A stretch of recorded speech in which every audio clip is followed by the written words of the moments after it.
So I will divide the eyes into 5 different parts: the sclera, the eyelids, the iris, the uppermost part of the eye, and the eyebrows. Let's look at them one by one. First, the sclera. So sclera is the white part of the eye. It is basically spherical in shape, and the eyelids will wrap around the sclera to create the shape of the eye.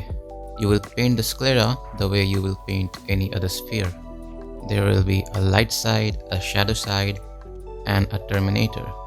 And because the eyes are wet and shiny, there will also be specular highlights. And one thing that you should remember is that the eyes are never completely white. There will always be a little off-white, or have some tint to them. Now let's take a look at the eyelids. So the eyelids wrap around the sclera. That means the eyelids will follow the same lighting situation as the sclera. Note that the eyelids have some thickness to them. And if you want to better show the form of the eye, I suggest you draw this thickness.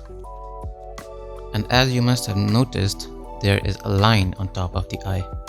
This line is mostly present in people with double eyelids and is absent in people with monolids, which are mostly Asians. And this line will only appear when the eyes are open and not when the eyes are closed. The inside corner of the eye will also get some highlights because of the way it is shaped. Next, let me talk about the iris.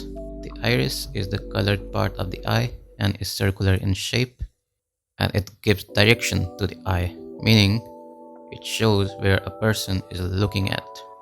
The iris has a lens covering it, and the area in between is filled with liquid. That means the iris will reflect light. And there is a completely black part of the eye which is called the pupil, and soften the border of the iris to make it look more natural. One thing that you should keep in mind while drawing the iris is its perspective.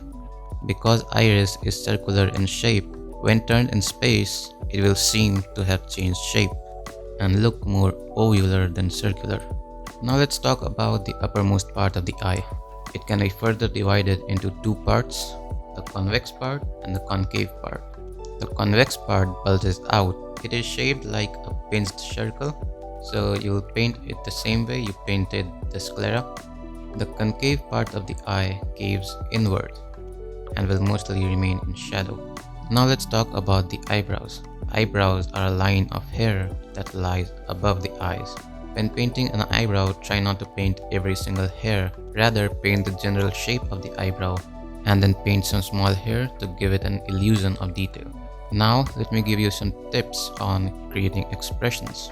The eyelids, the eyebrows, and the skin around the eye work together to create expressions.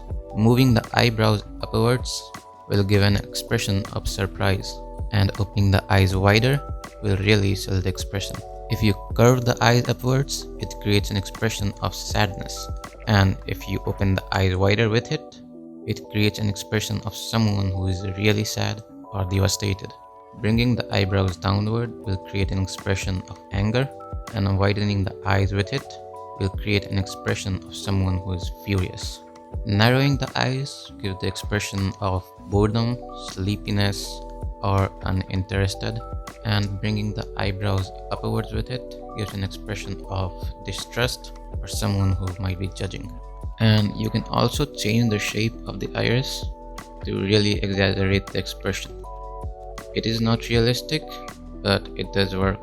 Big irises can also make your characters look more friendly and cute, while smaller iris makes them look more evil. Now let me show you how you can construct the eyes on a face. So here is a face. There are 2 lines that goes through the middle of the face.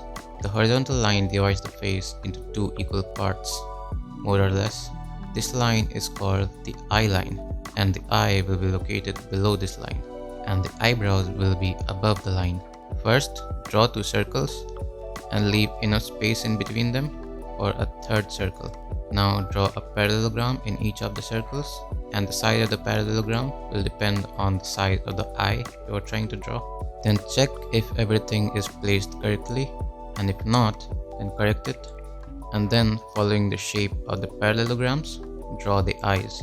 Then draw the eyelashes While drawing the eyelashes, make sure to spread them out and not draw them in the same direction. And remember that the eyelashes curve upwards. Draw the eyebrows above the line and then draw the rest of the face. So this is it for this video.